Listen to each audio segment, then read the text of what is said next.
Welcome back. Today we are going to be taking a look at the Kfir Canard at rank 7, the new premium for the Israeli tech tree, which is probably one of the best now, which is kind of funny considering the last video I did on the C2, I called it one of the worst top tiers. But since then, we got a new 11.7 top tier matchmaker, as well as this thing being slightly down tiered, and 10.7 is actually pretty forgiving right now. At least if you kinda excuse the tornado spam for a little bit. If you are not flanked during the tornado spam, you are probably going to be completely fine. This thing is a little bit limited, however, and there isn't much to grind here, because most of the good planes for the Israeli tech tree are at rank 6 and at rank 5, and you do not need a rank 7 premium to grind those out. The F16 here, you can find it in most other tech trees. The Mirage C3, or 3C, the F4E, the Nesher, they're all kind of copy-paste. The only difference is that, well, the missiles are kind of different. And in these two cases, they are worse. But this thing, they might be better because 6 Aim-9Gs, it's pretty damn capable. And then we reach the Kfir C7, which is definitely unique. And it has pretty good flight performance, but it doesn't have the kit to really compete at 11.3. So as long as this thing only has Aim-9Gs, I don't really recommend it. If it gets Aim-9L equivalents, or it gets something like a Python, then it might become very, very good, but we cannot tell at this time. We will have to see when that time comes. So as of right now, yes, it's one of the best fighters that you can get here, but you don't really need it. You should be enough, or you should have enough with something like the F-84F, but the fact that I can get basically every premium for free, and I still decide to not have it, should indicate you just how bad it really is. The A4E is going to be a better pick here, but it's more of a ground pounder. So you have to make a little bit of a decision. In that regard, do you want easier XP, RP, at a lower cost, with more SL, or do you want to get this thing, actually go for fighters, actually have maybe a bit more fun, but it might not be as effective as a grinder. For the loadout here, you can bring this thing out as a bomber as well, if you so decide to do that. I don't think it's the best for that, but it's definitely very, very quick, because it's basically a Mirage here with a very gamer engine. Acceleration here is through the roof. It's not quite a C7, but it's very, very strong, especially for a 10.7. It's not quite the F104S, but it gets up there, and unlike the F104S, this thing is much more maneuverable. The kit is kind of lacking. You only have 2 Aim-9Gs, as well as the 2 DEFAs. The 9Gs can reach very far, and they can catch people off guard. They're very, very maneuverable as well, since they got buffed a while ago. All in all, good missiles. However, only 2 of them is a little bit lacking. And then you only have 36 countermeasures, which isn't the most either. All in all, very decent plane, but I don't think there's really much that's worth grinding in here. And your game effectiveness or your game presence, like how much you get done every RRB game, in terms of a fighter, is probably not going to be the highest. This thing loses a lot of energy, just like the Mirages, but at least it can get it very quickly back by using the engine that is in the back. Just like the Mirage, just this thing is a little bit more powerful. You get what I'm saying, I hope. Before we get started today, thank you to all my YouTube members and my Patreons, and everyone looking to get this decal right here.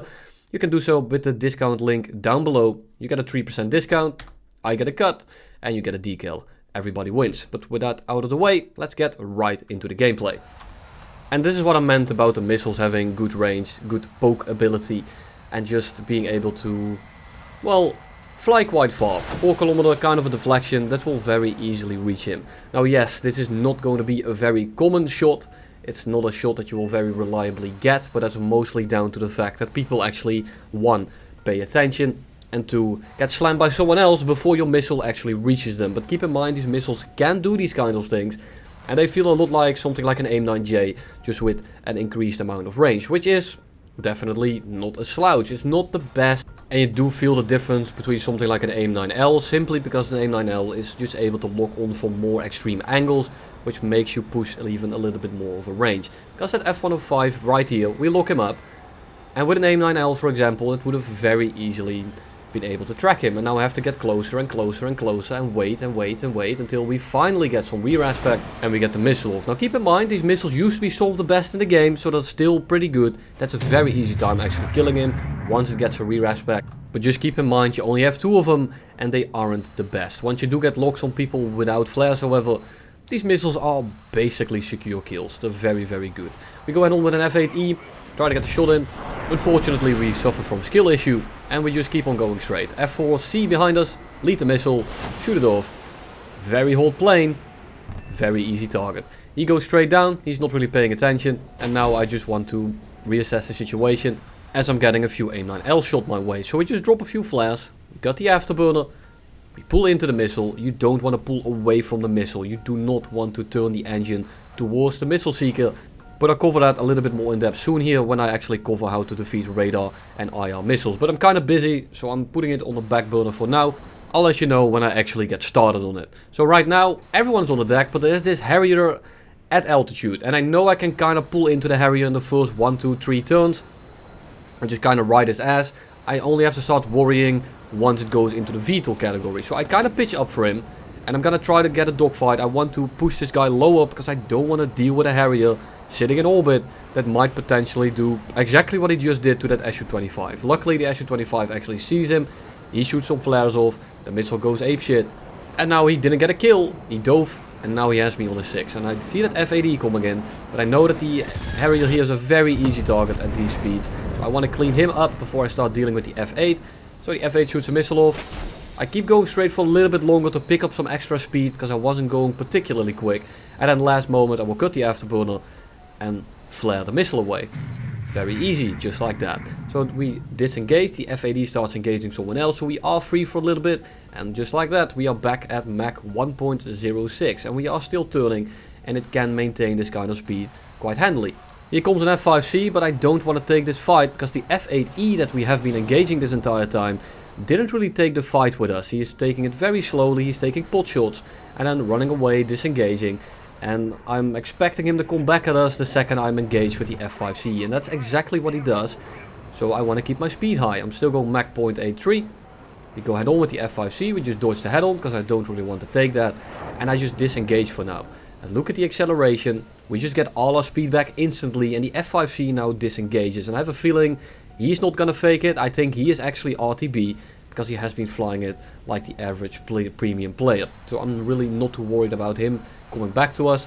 So I'm going to turn around and engage the F-8E. The F-8E is however kind of dangerous because he's very, very strong in the dogfight. So I want to make sure that I abuse the fact I have a very good engine, get a little bit of an advantageous position into the fight, and then I'll start actually fighting this guy. So we are now diving on him while going head on. So I want to kind of push it, I'm not going to full commit, but then I notice that he breaks off very early and he gives us a lot of precision. And we are instantly on this guy's 6. And with the way this plane works, you're not gonna make it overshoot. Once this thing gets position on your 6, and you can't abuse the fact that it has a really bad retention due to the energy loss because it's a delta wing, then you are just gonna struggle and you are not going to be shaking it off very easily. So the second I see that position, I'm just gonna full send it, I'm gonna park on your 6, and there's very little you can actually start doing about it. So we were 2v2, and there was an A-10 that was killing ground units. He killed a lot of them, and the A-5 that you just saw get killed opted to not go for the A-10. He waited too long, and now we are down on tickets by a very substantial amount. I kill him instantly, but the tickets run out before I actually get to kill the last guy. And when it's like that, I don't really mind it too much. Sure, it's annoying that the tickets go down on their own, but our team just misplayed it. I shouldn't have RTB'd, I had enough fuel. I should have intercepted the A-10 and then see if I had the RTB, or maybe try to kill the F-5 with less fuel on board. It's unlucky, but it is what it is. So again, we shoot off a medium range Aim-9G. We take down a J-35XS, and that's definitely an annoying plane to fight in this thing, because it kind of flies similarly to us. However, he turns much better, but he also gets his energy back a little bit worse. So it depends a little bit on the pilot here. The thing is, he only has 12 flares, but he has 6 missiles, so it kind of offsets each other. I would rather be in the J-35, but I think in terms of an actual 1v1, the Kfir might actually be able to beat it, because it just will run it out of energy. J-35 coming head on, so we kind of roll out of the way, no big deal.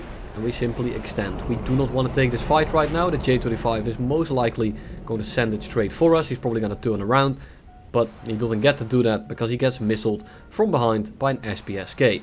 So I'm sorry for shit talking that thing too much. Thank you for clearing my 6. What do we do now? Well, It's really just a matter of waiting in this thing. You are gonna do a lot of third partying, especially in the team fight. And the nice thing about it is that you can keep this thing fast very easily, but you still have the nose authority to kind of point it where you want it to go. So you can be very well off when it comes to supporting your team. Just keep in mind your staying power is very limited, because after 1 or 2 kills you're probably back to only the 30mm, which aren't exactly that combat effective. And here comes an A10, he wants to go head on with us, he's dumping a lot of flares, it doesn't matter because I don't have all aspects anyway. And this is what I meant yesterday with the A10 video. If you break off with the A10 in the head on, you're not gonna be able to survive it. If the enemy has even somewhat of a resemblance of a walking mouse and a monitor, he is probably gonna be gunning you down very, very easily. You're a massive target, you go very slow, and because you are going so slow you don't really move through the air once you start turning very hard.